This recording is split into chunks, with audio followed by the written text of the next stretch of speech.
Your 101 ways to building strong communication skills. Hi everyone, welcome back to our channel. Today we'll be tackling something every relationship needs but few master, and that's the act of communication. It's not just about communicating but doing it effectively, a mode of communication that actually strengthens connections, whether it's with your partner, your family, your children, your friends, your colleagues at workplace, even in the marketplace where you do business. Miscommunication can drain you really good. I mean, it can drain you faster than a phone battery. Okay. So, but what if I told you that there is a how to communicate, and this process can transform conflict into connections? So let's break it down together.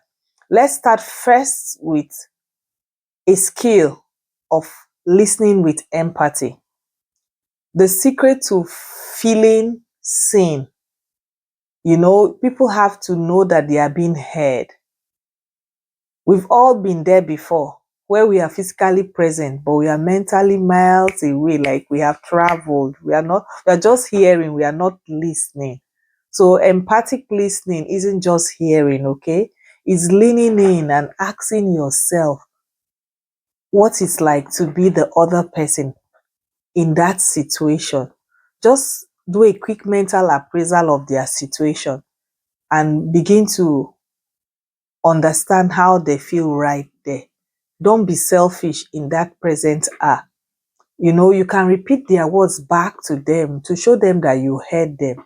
So you are saying something like, so you're feeling overwhelmed because you are trying to validate their feeling.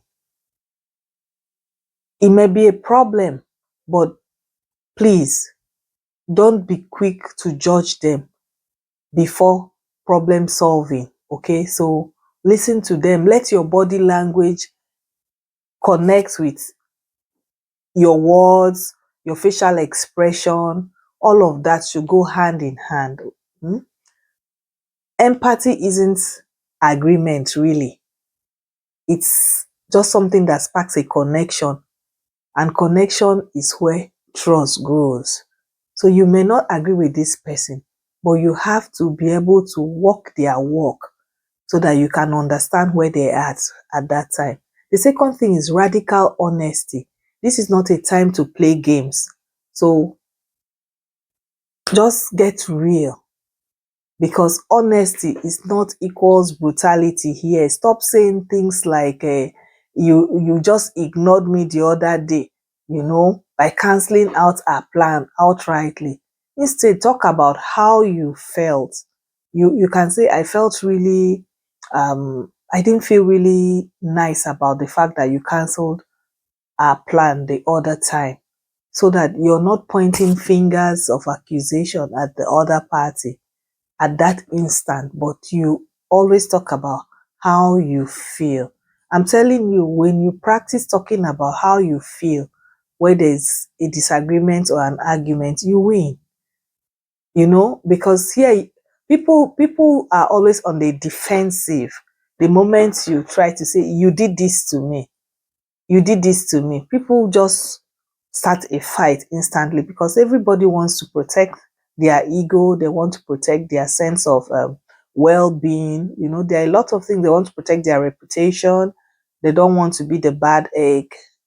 And so in a fight, or when there's something to talk about, don't be quick to say, you did this, you did that, you did that. Rather say things like, I feel this way. This is my opinion.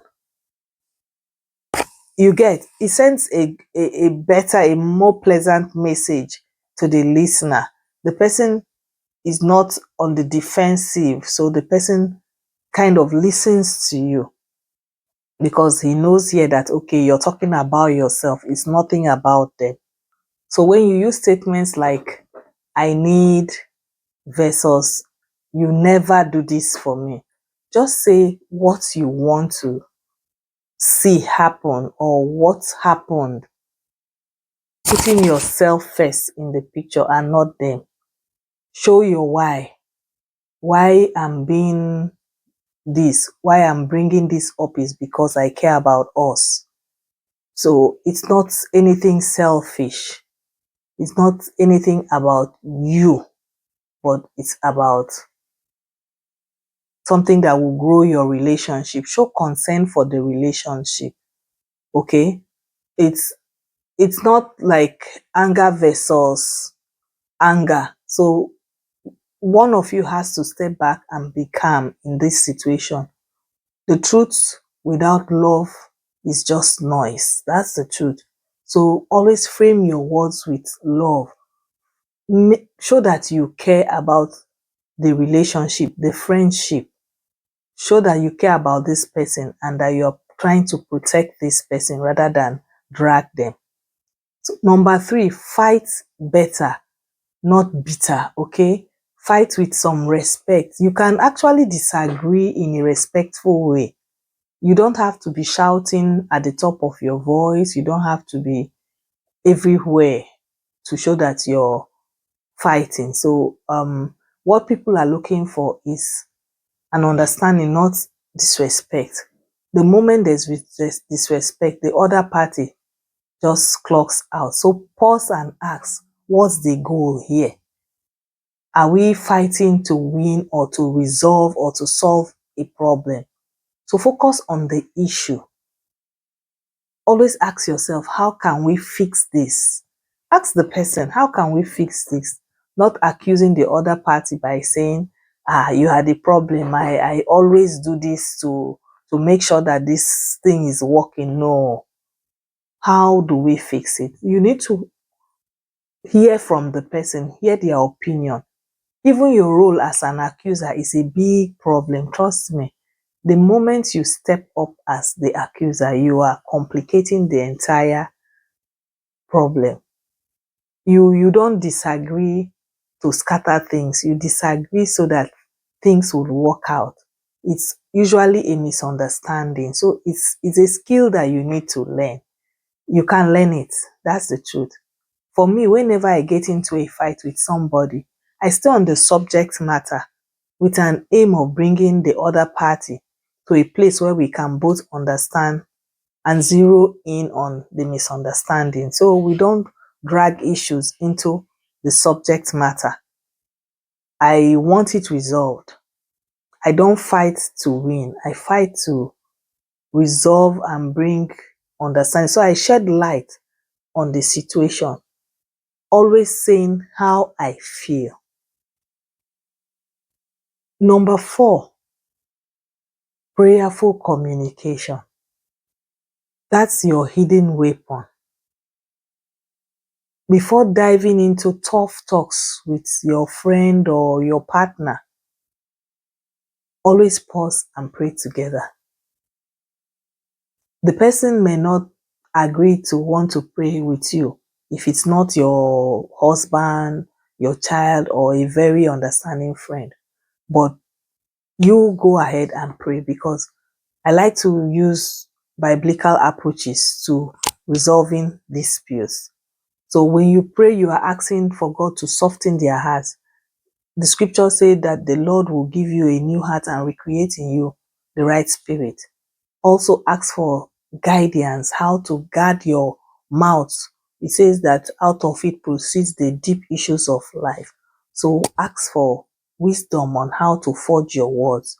Also ask that a common ground be revealed to both of you on how to solve the problem. That's a good way to go at it. There was this time where my husband and I were considering employing an accountant, for our business, but we couldn't agree on a candidate out of all the people that came for that interview then.